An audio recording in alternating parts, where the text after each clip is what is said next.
Innal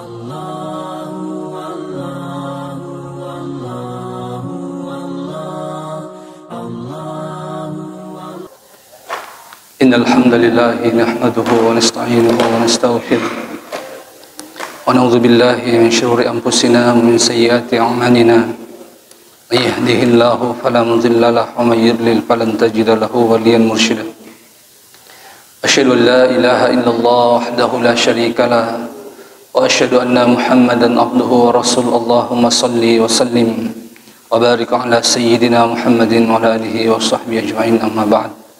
Subhanaka ya Allah la ilma lana illa ma 'allamtana innaka antal alimul hakim. Rabbi shrah li sadri wa yassir li amri.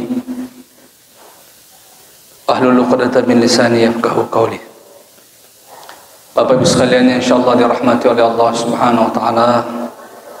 Puji syukur kehadirat Allah Subhanahu wa taala yang senantiasa memberikan nikmat iman, nikmat kesehatan, kesempatan sehingga alhamdulillah kita sempat bersama-sama di tempat yang penuh barakah ini. Salawat serta salam senantiasa tercurah kepada baginda Rasulina Muhammad sallallahu alaihi wasallam, Nabi sebagai rahmatan lil alamin, Nabi sebagai uswatul hasanah, contoh teladan bagi kita semua. Bapak Ibu sekalian yang insyaallah dirahmati oleh Allah Subhanahu wa taala. InsyaAllah malam ini kita akan melanjutkan kembali pengajian kita seputar masalah fikih. Alhamdulillah, bulan yang lalu kita sudah selesai membahas tentang masalah wudu ya. Kita sudah selesai membahas tentang hal-hal yang membatalkan wudu. Sekarang Bapak sekalian kita akan masuk kepada guslu ya, mandi. Jadi ini sebenarnya adalah sesuatu yang sangat penting Bapak-bapak sekalian. Wudu, mandi, itulah poin yang sangat penting dalam ilmu fikih, karena ini mau makanja sempajangin kodin makanja bati tedio, mau makanja sempajata kodin makanja bati taman jinne. Nah, itu kan bermasalah juga, dan ini banyak yang disepelekan oleh orang-orang yang atau pandangin tinggi ya. Ini dia tidak tahu bagaimana cara mandi yang baik Bapak-bapak sekalian.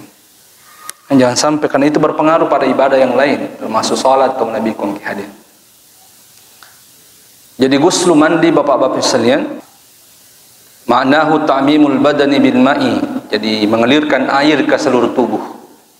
Jadi mandi itu artinya ipang tala idio ya ibolo ale ibolo mana ngale Bapak-bapak sekalian. Wa huwa masru'un liqouli ta'ala, mandi itu sangat disyariatkan oleh agama sebagaimana firman Allah Subhanahu wa taala, wa in kuntum junuban fattahharu. Kata Allah Taala, ketika kalian junub, ya junub kinasa pengalat ta'ala, maka bersucilah, mandilah maksudnya. Wa yasalunaka 'anil mahid qul huwa azan fa'tazilun nisaa fil mahid wa la taqrabuhunna hatta yathurna. Jadi ketika kamu ditanya wahai Muhammad tentang haid itu, katakanlah bahwa haid itu adalah azza, kotoran. Wa la taqrabuhunna hatta yathurna. Tidak boleh mendekati seorang wanita dinu ding sidiarani nagauli binena kopajan mencari sampai mandi. Jadi haram hukumnya. Kalau maka ada pajan mencari mau dina dia bisa digauli, tidak bisa Pak. Harus mandi. Kalau digauli sebelum mandi walaupun dia sudah bersih, itu hukumnya haram. Tidak boleh. Berdosa. Selanjutnya mujibatuhu yajibul ghuslu li umuril khamsatin. Wajib mandi pada hal 5 perkara. Yang diwajibkan mandi itu pada 5 perkara yang mewajibkan mandi. Al-awwalu khurujul mani bi syahwatin bin naumi awil yaqsati min dzakarin aw untha wa qawlu ammatil fuqaha. Di hadis Abi Sa'id qala Rasulullah sallallahu alaihi wasallam al-ma'u minal ma'. Yang pertama yang menyebabkan harus kita mandi itu adalah khurujul mani bi syahwatin. Ini disepakati oleh para ulama ya. Keluarnya air mani dengan syahwat. Ya, asal keluar air mani dengan syahwat, tidak ada perbedaan pendapat ulama, wajib mandi. Apakah dalam keadaan tidur atau dalam keadaan terbangun tidak tidur, min dzakarin unsa, laki-laki atau perempuan, ketika keluar air mani bisyahwatin, maka dia wajib mandi Bapak-bapak sekalian. Dan Rasulullah SAW mengatakan dalam hadisnya, al-ma'u minal ma'. Kena bita al-ma'u minal ma'. Ya kongka air mani nasa nabita maka wajib mandi. Ya nangka air mani wajib mandi. Ummu Sulaim, ya, salah satu sahabiyat, ibu daripada Anas bin Malik, qalat ya Rasulullah inna Allah la yastahi minal haq. Jadi yang kasih dimakun rai sama Nabi kita salah satu sahabiat yang sangat mulia, indukna Anas bin Malik. Aku tanya kepada Nabi kita, maka ya Rasulullah, isur malabina Allah Ta'ala inna Allah la yastahi minal haq. Allah itu tidak pernah malu dengan kebenaran. Fahal alal mar'ati guslun isahtumilat izahtalimat. Ya Rasulullah, apakah perempuan wajib mandi ketika dia bermimpi? Jadi makun rai manipi misalnya, kemudian ada air yang keluar, maka Nabi tanam, ya. Idza ra'atil ma'. Maka Nabi takon kawai muruntu nasa Nabi takon manipi kok, kau wajib mandi. Jadi perempuan juga, berarti bisa mimpi bahasa istilahnya. Jadi laki-laki atau perempuan. Jadi ini menunjukkan bahwasanya ketika keluar air mani bisyahwatin wajib al-ma'. Idza kharajal mani min ghairi syahwatin bal limaradin aw baradin fala yajibul ghusl. Tapi kalau keluar air mani tidak dengan syahwat, misalnya sakit atau karena kedinginan, tiba-tiba keluar bapak-bapak sekalian, ini ada khilaf di kalangan ulama. Ada perbedaan kalangan ulama. Kalau keluar air mani itu tidak dengan syahwat, cakki miga atau malasa miga nasa panitata nasa. Sebagian ulama mengatakan tidak. Sebagian ulama mengatakan tidak wajib mandi kalau ada air mani keluar tidak dengan syahwat. Dia berdasar kepada hadisnya Abdullah ibnu Abbas.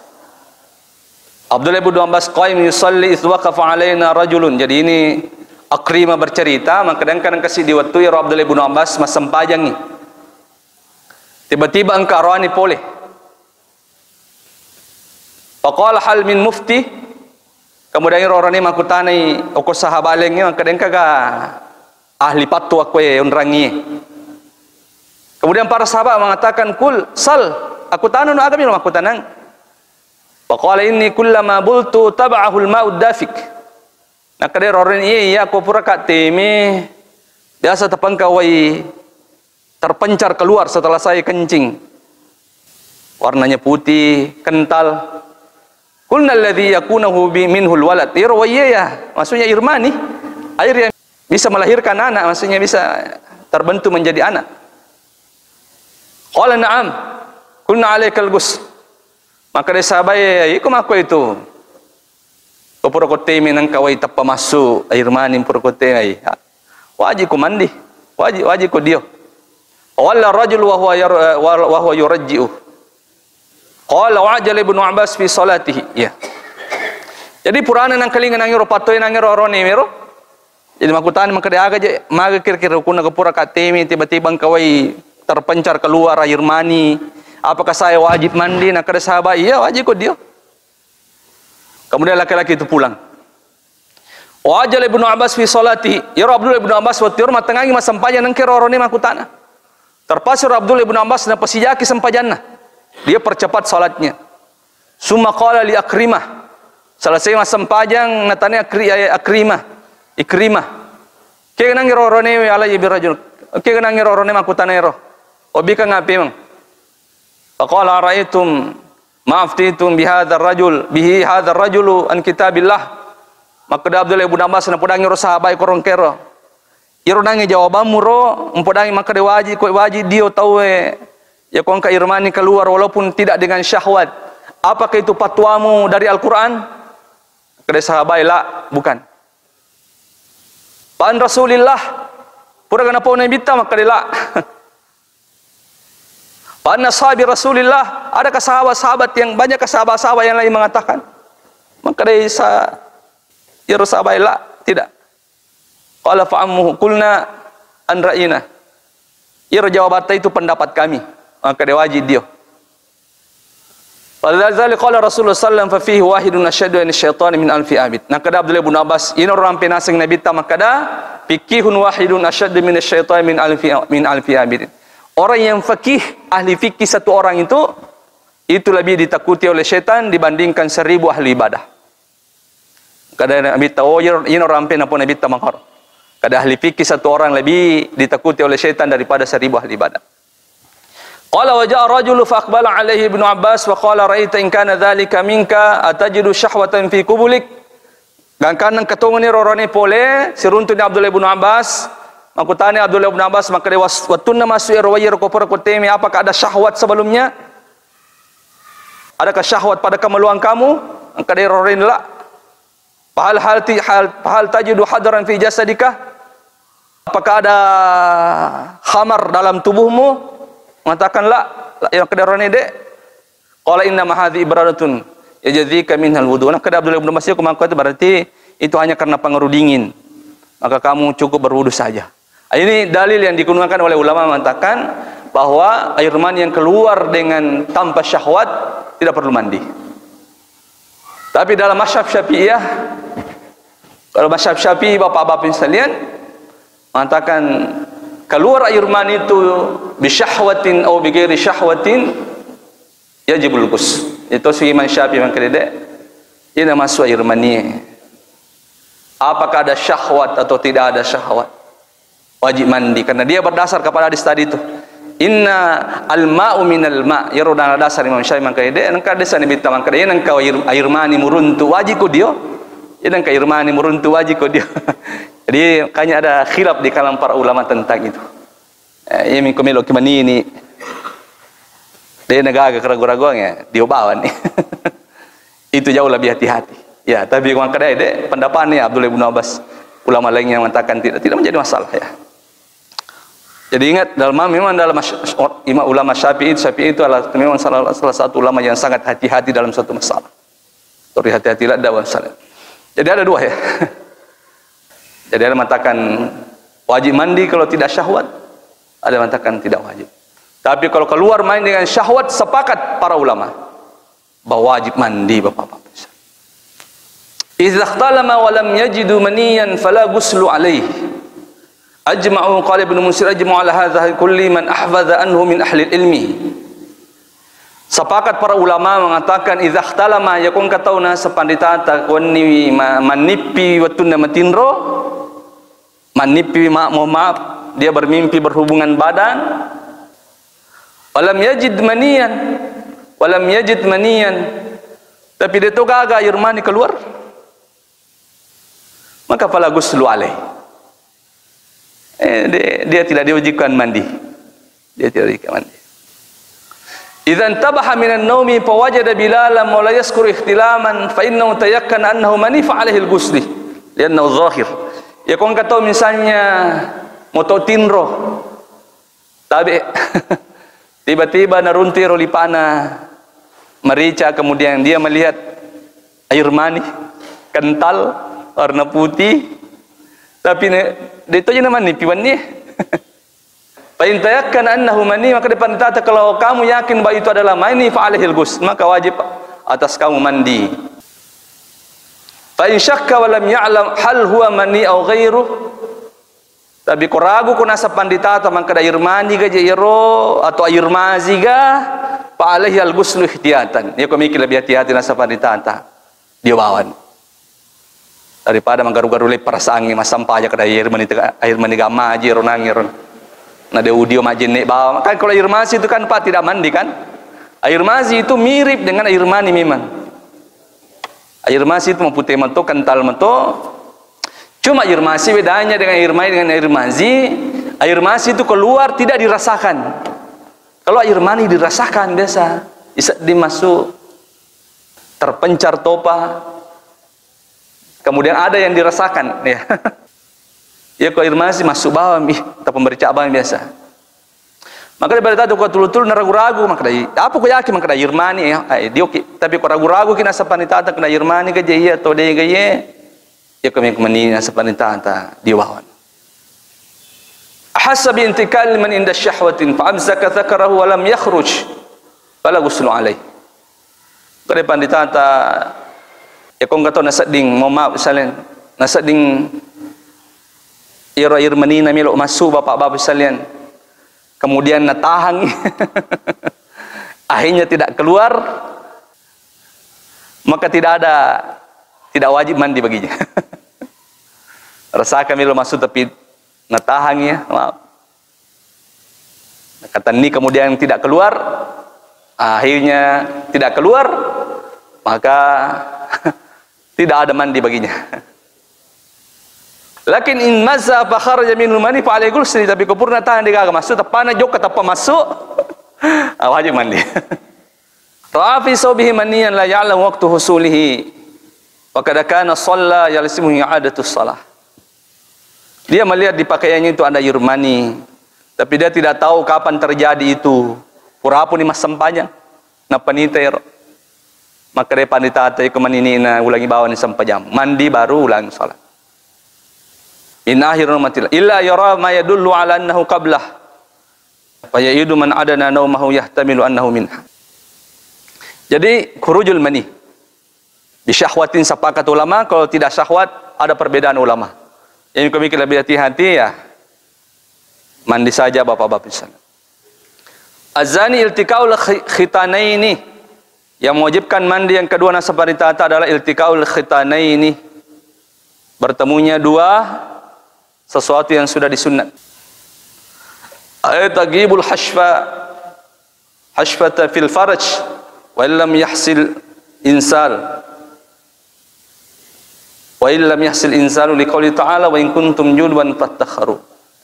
Tapi bertemunya dua sesuatu yang sudah dihitam, apakah keluar atau tidak keluar. Aturannya adalah tagibul hashfata fil faraj, apabila mohon maaf kalau iman membahasakan ini tagibul hashfata fil farj. Jadi mohon maaf kalau kepala bagian kemaluan laki-laki itu sudah masuk, apakah di kemaluan perempuan mohon maaf atau di duburnya ya. Jangan biasakan ini bukan berarti ini perbuatan dibenarkan ya. Karena biasa adalah dia melanggar syariat. Dia memasukkan kemaluannya di dubur istrinya. Itu kan dilaknat oleh Allah kan. Tapi dia tetap wajib mandi Pak. Walaupun dia melakukan kesalahan seperti itu, itu dilaknat. Tidak dibenarkan oleh syar'i. Tapi karena yarulunna kemaluannya sudah masuk ke dalam faraj. Faraj itu artinya kemaluan dan dubur. Kita sudah pernah bahas itu Pak. Kemaluan dan dubur. Ya kotama nih misalnya bagian kepalanya itu, maka wajib mandi. Keluar atau tidak keluar? Apakah masuk di kemaluan atau di dubur? Laki-laki atau perempuan? Bahkan dalam mazhab Syafi'i, ini perbuatan dilaknat oleh Allah ya. Kalau ada misalnya seorang laki-laki mendatangi hewan, bapak-bapak sekalian, dia mendatangi hewan misalnya, menggauli hewan dengan duburnya, maka dia juga wajib mandi. Laki-laki itu perempuan, kemaluannya itu anak kecil atau dewasa, bahkan orang mati. Kata misalnya mati, nagauli atau mati masuk kepalanya, anzil oleh yang keluar atau tidak keluar, wajib mandi. Itu tagibul hashfatah. Jadi ukurannya itu adalah hashfatah. Maaf, ketika bagian kepala kemaluan itu sudah masuk. Ya kusigis sebah mida tu nata. Itu. Ini kalau bagian kepala itu sudah masuk. Ya kusigis sebah tapi yang tahu ya. Itu wajib bapak-bapak insya. Ini hadisnya, dalilnya bahwasanya ketika bertemu dua sesuatu yang disunat, apakah keluar atau tidak keluar wajib mandi. Hadisnya Abi Musa al-Asy'ari radhiyallahu an, qala li Aisyah radhiyallahu anha. Jadi Abi Musa al-Asy'ari makutani ku Aisyah radhiyallahu anha. Ini uridu an nas'alaka an syai'. Nah kada Abi Sa'id al-Khudri melo kataniki, ya Aisyah radhiyallahu, ya ummul mukminin Aisyah, wa nastahi minka tabi masirika. Jadi Abu Musa al-Asy'ari milo makutana ku Aisyah radhiyallahu anha. Napodangi Aisyah makalimi kaje makutana sama siri-siri ka. Maka Aisyah radhiyallahu anha sal akutana ko la tastahyi. Aja masiri, fa inna ma'ana ummuka. Asa ya indokmu. Jadi itu sampai itu sini Nabi tadi disebut dengan ummuhatul mukminin. Ibunya orang-orang mukmin. Makanya setelah Rasulullah meninggal tidak boleh ada yang menikahi istrinya Rasulullah, karena itu ibu kita semua orang-orang muslim bapak-bapak misalnya. Tidak ada yang makanya istri Rasulullah tidak ada yang menikah setelah Rasulullah meninggal dunia. Aisyah tidak menikah sampai meninggal karena dia setelah dinikahi oleh Rasulullah maka dia menjadi ibunya orang-orang mukmin, makanya dia digelar dengan Ummahatul Mukminin. Maka dari Aisyah radhiyallahu anha aku tanah no magi masiri naya indokmu ya fasala an rajulun yaghsha wa lam yansil maka tanah Nabi Musa al-Asadi maka dimaga hukunna kong karoane nagauli binina tapi digaga way masuk faqalat anin Nabi sallallahu alaihi wasallam isa asabal khitanul khitana faqad wajibal ghus maka da Aisyah radhiyallahu anha kurewang kalingan Nabi ta maka da isa asabal khitanu khitana iku sigisani at yaro purai sunnah sebab agak purai sunnah sebab purai sunnah faqad wajibal ghus maka wajib mandi maksudnya kota di bagian ya kepalanya itu bagian kemaluan laki-laki kepada kemaluan perempuan atau duburnya wajibal ghusli maka wajib mandi. La budda min ilajil fi'li. Kada panditata maaf harus masuk ya. Amal mujarradul mas min ghairi ilaj, adapun hanya menyentuh tapi tidak masuk fala ghuslu ala wahid minhuma. Maka tidak ada kewajiban mandi kedua-duanya, laki-laki atau perempuan. Segi suami tapi dia ingin kota misalnya maka dua-duanya harus mandi. Jadi bertemu dua khitan ini. Yang ketiga inqita'ul haid wan nifasi, berhentinya haid dan nifas. Ini sudah cantik. Wala taqrabuhunna hatta yadhurna. Wala taqrabuhunna hatta yadhurna. Fa idza tatakhanna fa'tuhunna min haitsu amarakumullah. Nakada pun Allah Taala jaka ajal ko ga repeki benemu maksudnya jangan berhubungan. Jangan berhubungan badan aja, jangan menggauli istri setelah dia haid bersih sampai dia mandi. Haram hukumnya bahasanya. Haram hukumnya. Jadi harus mandi dulu. Tidak boleh kalau tidak mandi. Madosa. Jadi setelah haid harus mandi. Jadi haid itu misalnya waktu minimalnya haid itu adalah sehari semalam, maksimalnya 15 hari. Yang paling umum itu bagi perempuan 7 hari. Itu penting itu diketahui Pak. Minimalnya haid itu 1 hari. Kongka makunre mencari pada ini kan 1 hari 1 malam berarti itu bukan haid. Atau kongka makunre mencari Pak naliwan 15 sona tanan haid itu Pak. Itu sudah istihadah namanya. Jadi perempuan maksimalnya haid perempuan itu 15 hari. Ya kau ganda ni 15 sona, hari ke-16 itu perempuan sudah wajib mandi. Kemudian dia salat, dia baca Al-Quran, kalau dia bulan Ramadan dia berpuasa. Karena dia bukan lagi haid Pak. Hari ke-16 itu sudah dianggap para ulama, berdasarkan penelitian para ulama itu, hari ke-16 itu sudah dihukum istihadah. Maksimalnya perempuan itu setelah diteliti, itu 15 hari haidnya. Dia naliun 15. Tapi yang paling banyak perempuan haid itu 7 hari, umumnya 7 hari. Jadi kalau 15 menit sona, biasa enggak Pak? Makun rai 2 tahun ke setahun nikah. Dia nak sempaja, mah dia tambah sempaja yang kena mencari paling enggak Ustaz. Wah, mah kena mencari paling di situ. Iya pernah Pak itu. Ada saya pernah bertemu perempuan. Dia nak sempaja kira-kira Kak Dek, maksimal perempuan haidnya 15. Ya kau hari ke-16 engkau mau padara masuk maka harus nih dia nih kemudian pakai ya pembalut kemudian sholat karena darah di hari ke-16 itu nasabari tata bukan lagi darah haid, itu sudah darah istihadah, itu sudah darah bersih dan darah caripa. Jadi wadini baca Al-Quran bisa menyentuh Al-Quran dan sebagainya. Itu misalnya nipas, itu suku nipas.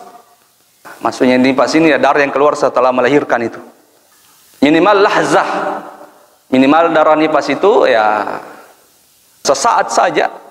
Mungkin kata misalnya selesai Pak pura mimana 10 somi atau 2 jami pura mimana dia agak darah. Berarti dia sudah bersih itu. Dia nama kena harus 40 sona. Ini kata itu salah ya. Nah 40 pasona telah darah nipas. Wah itu salah sekali itu Pak. Pokoknya lah sebari tata, kau pura kemimana, nah dia nak agak darah mapacin ni, berarti anda sudah bersih, mau si jami, mau 2 jami, atau 10 somi. Kan biasa ada perempuan itu melahirkan pendarahan banyak sekali darah yang keluar. Ya tidak sampai 1 hari dia nak agak darah, berarti anda itu saat itu sudah bersih, silahkan mandi dan salat. Maksimalnya darah nifas itu 60 hari. Ya kok kena ni 60 nasona, hari berikutnya hari ke-61 itu bukan lagi darah nifas nasa panditata. Berarti sudah darah istihadah juga. Wajib dia ni kau hari ke-61 ini napakianu. Maksimalnya itu 60. Umumnya perempuan darah nifasnya itu 40 hari. 40 sauna bapak-bapak. Jadi kalau selesai dari nifas silahkan mandi ya. Selanjutnya al-mautu, yang mewajibkan mandi juga adalah al-mautu, mati. Diwajibkan mandi, kan dimandikan itu Mas. Nah, sebagaimana ketika ada seorang muhrim, maksudnya orang yang baru pakai dalam keadaan ihram, seorang laki-laki dalam keadaan ihram itu natokai untah apolo alon langsung mati. Nah, kena kita mandikan dia bimain wasadar, iksil bimain wasadar, mandikan dia dengan air dan daun bidara. Itu menunjukkan bahasanya orang mati itu wajib mandi, fardu kifayah. Orang yang mati dimandikan, maksudnya wajib dimandikan. Iza matal muslim wajib taksiluhu ijma'an ala tafsili. Jadi apabila orang muslim itu yang mati itu orang muslim, maka wajib dimandikan. Yang kelima, sekalian, dalam mazhab Syafi'i termasuk wajibkan mandi adalah ketika pas melahirkan. Jika pas permimana diharuskan mandi ke dalam mazhab Syafi'i itu. Ya, tapi ulama lain yang lain tidak. Ini khilaf juga ini Pak ya. Jadi di kitab-kitab, di buku-buku kitab-kitab Syafi'iyah, termasuk di kitab Kifayatul Ahyar itu dikatakan al-wiladatu yang mewajibkan mandi wiladah ketika perempuan melahirkan. Karena dia ulama mengatakan bahwa ayaku masuk ya roh anaknya berarti sama hanya kalau keluar air mani. Kairna sengiro anaknya kan asalnya kan dari air mani. Air mani yang berbentuk. Asalnya kairna anaknya min ma'in mahin kan ulika min ma'in mahin. Manusia kan diciptakan dari air mani, air yang hina. Ini kan berarti ku masuk roh anaknya berarti sama hanya kalau keluar air mani juga. Karena anak itu adalah air mani yang berbentuk. Makanya dalam mazhab Syafi'i itu dikatakan bahwa perempuan yang mandi, yang melahirkan itu juga wajib mandi oleh mazhab. Tapi sebagian ulama lain tidak mewajibkan itu. Yang menjadi khilaf itu adalah al-kafir isa aslama. Bagaimana hukumnya orang kafir ketika masuk Islam, apakah diwajibkan mandi atau tidak? Ya. Sebagian ulama mengatakan hukumnya hanya sunnah saja. Kung kata kafir ta masallang, ulama mengatakan hukumnya sunnah memandikan saja. Karena memang ada dalil, ada sahabat, beberapa sahabat disuruh untuk mandi seperti Sumama bin Uzal, Qais ibnu Asim, tamana sallang disuruh dia. Tapi nasang ulama Syafi'i, tapi banyak sahabat masuk Islam dia nasuruh Nabi tak dia. Seandainya memang wajib mandi, maka seluruh sahabat yang masuk Islam itu harus mandi. Tapi banyak dalil bahasanya banyak sahabat masuk Islam tidak diperintahkan oleh Rasulullah mandi, menunjukkan bahwasanya mandi bagi orang yang masuk Islam itu tidaklah hukumnya wajib. Allahu a'lam bishawab. Terasa itu untuk sementara. Nah, sisa waktu yang ada mungkin ada yang bertanya, kalau bisa saya jawab, saya jawab. Ya, wallahu a'lam bishawab. Jadi itu memang ya banyak yang salah paham tentang darah nifas itu. Selalu mengatakan 40 hari. Itu umumnya perempuan itu 40 hari. Kebanyakan perempuan itu selesai nifas itu 40 hari. Selanjutnya aturannya nifas itu kapan selesai darahnya sudah selesai, apakah 1 hari atau 2 hari, 3 hari, tidak mesti harus 40 hari. Ya, pokoknya habis darah, tidak ada lagi darah keluar, maka wajib mandi. Makanya kata ulama itu minimalnya lahzah.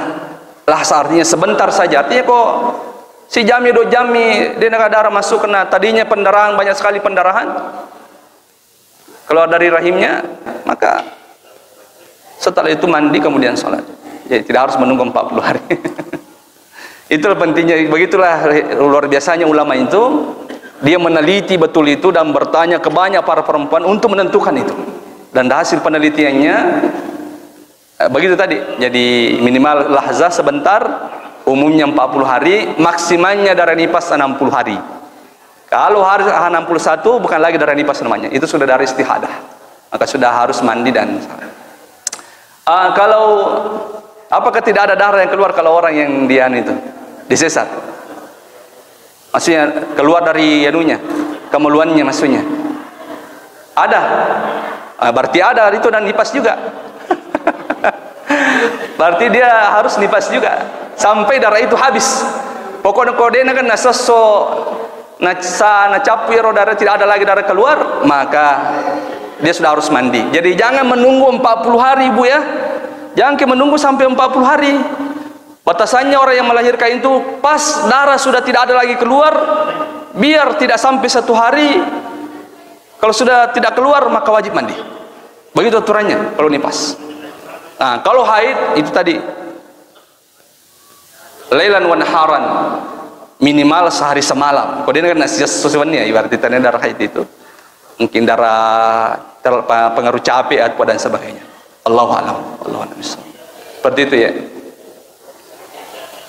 Ya, Allahu a'lam. Salian disunat ya. Jadi disunat itu artinya memotong bagian kulit atas khusus untuk laki-laki. Ya maka dia selamat darah. Ini sunnah itu ipak darah nih. Ya memang harus digunting itu Pak. Kemudian ya bagian kepala itu kelihatan. Makanya itu dikatakan haspa itu Pak. Haspa itu artinya bagian akhir daripada kulit itu. Jadi kan kormonro. Jadi tidak boleh maka daripada darah bawah, memang digunting itu memang. Apa kau menggunakan gunting koreolo pakai awo tawe, awo kira kangi, tidak menjadi masalah. Memang jadi namanya hitan itu memotong, memang ada bagian kulit atas itu yang dipotong itu. Kenapa Pak? Karena biasanya kalau kita kencing, kalau kita tidak disunat itu, kalau kita kencing itu biasanya sisa-sisa air kencing itu tinggal di situ. Itulah hikmahnya kenapa mau dipotong itu, supaya ketika kita kencing itu bersih Bapak-bapak sekalian, bersih dari kuman-kuman. Jadi bukan hanya mengkadani Pak darah bawah misalnya. Kemudian masalah mengangkat tangan berdoa ya, jelasnya sunnahnya berdoa itu mengangkat tangan. Tidak bisa dipungkiri itu Pak. Hadisnya sahih sekali itu. Innallaha hayyun yastahi. Allah itu maha hidup. Allah malu kata Rasulullah SAW. Isa rafa'a yadahul ab.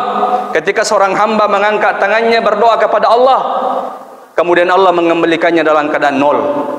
Berarti itu sunnah. Di antara etika dalam berdoa itu mengangkat tangan Bapak-bapak misalnya, karena Allah Rasulullah mengatakan Allah itu masiri na pusiri pun Allah taala nasanibita ya kongka tanna milodoa nak kalimanna napusiri pun Allah taala mengembalikan doanya itu dalam keadaan nol. Artinya itu salah satu cara supaya doa kita itu mustajabah, mengangkat tangan. Dan doa hadis tentang mengangkat tangan berdoa itu hadisnya mutawatir Bapak-bapak sekalian, mutawatir maknawi. Hadis mutawatir itu Pak, hadis yang banyak sekali perawinya. Ya tidak bisa lagi diragukan kesahihannya itu tentang mengangkat tangan itu. Jadi jangan diajar aku ya sina patah angkat Pak. Adapun mengangkat tangannya itulah itu yang menjadi perbedaan. Ya biasa saya lihat itu ulama itu berbeda-beda Pak. Ada yang mengatakan pesilepo, yang kata maka tidak cukup mengangkat seperti ini. Saya rasa tidak menjadi masalah itu. Miki makai, miki ke pesilepo jari-jari ta. Kalau saya lihat itu Habib Umar bin Hafiz na pesilepo to silimanna. Tapi sebagian ulama mengatakan dek angkat seperti ini nasan. Wallahu alam. Jadi itu hanya saja, tidak, yang jelas yang disunahkan mengangkat tangan lah. Sunnah mengangkat tangan itu bagian daripada adab etika dalam berdoa, menjadikan doa kita itu mustajabah. Wallahu a'lam bishawab. Oke, silakan ya Ibu. Ya. Ya, memang kata para ulama misalnya sebaiknya yang menangani adalah seorang perempuan. Tapi kalau tidak ada lagi yang bisa menangani kecuali laki-laki, maka tidak menjadi masalah. Itu kan darurat tubihul mahzurat. Darurat yang membolehkan, ketika suatu darurat maka yang tidak boleh pun menjadi boleh. Jadi sebaiknya kalau ada perempuan yang bisa, sebaiknya perempuan. Tapi kalau tidak ada lagi, mesti laki-laki yang menangani karena dia ahlinya, maka tidak menjadi masalah. Karena itu suatu hal yang darurat Bapak-bapak. Tidak menjadi masalah insyaallah. Ya, Allahu alam. Saya rasa cukup ya karena waktunya sudah masuk. Mudah-mudahan ada manfaatnya. Lebih dan kurangnya mau dimaafkan. Allahu ya ta'ala sholihin. Assalamualaikum warahmatullahi wabarakatuh.